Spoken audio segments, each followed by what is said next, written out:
जय माता दी। गोड़ लगतनी, प्रणाम करतनी। हम लेके आइल बनी रौरा सब खाती आज एगो समधी के गारी गीत। अगर आप सबके अच्छा लगी तो ज़रूर हमरा के सपोर्ट करब। आई होप आप सब अच्छा होखब जा और हमारा गीत खूब सुनी जा और खूब दूसरों के सुनाई जा। तो चली हमनी के सुनल जा आज एगो समधी के गारी गीत। कम कम खानावा तू खाई होए समधी साले, कम कम खानावा तू खाई होए समधी साले। अब आइल महंगाई के जमाना, हाय सिया राम के भजो। अब आइल महंगाई के जमाना, हाय सिया राम के भजो। चावल भी महंगा बा, आटावा भी महंगा बा, चावल भी महंगा बा, आटावा भी महंगा बा।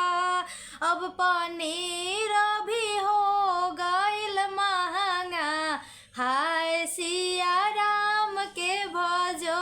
अब आइल महंगाई के जमाना, हाय सिया राम के भजो।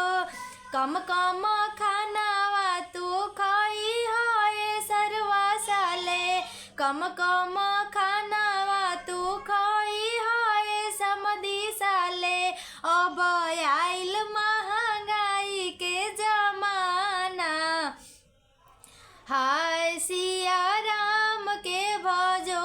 अब आइल महंगाई के जमाना, हाय सिया राम के भजो। दलिया भी महंगा बा, बेसन भी महंगा बा, दाल भी महंगा बा, सब्जी भी महंगा बा।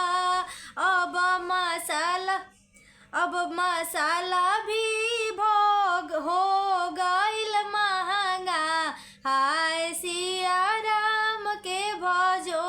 अब मसाला भी हो गइल महंगा, हाय सिया राम के भजो। कम कम खानावा तो कोई होए अगुआ साले, कम कम खानावा तो कोई हो तिलकहरू साले। अब आइल महंगाई के जमाना, हाय सिया राम के भजो। अब आइल महंगाई के जमाना, हाय सिया राम के भजो। तो ई रहल हटे समधी के गारी गीत। अगर आप सबके अच्छा लागल होई तो हमारे चैनल के खूब सपोर्ट करब और हम आप सब खातिर ऐसे ही गीत ले आवत रहब, आप सबके मनोरंजन करत रहब। तो आप सबके आशीर्वाद चाहिए, हमारे चैनल के खूब सपोर्ट करी, खूब शेयर करी। जय माता दी।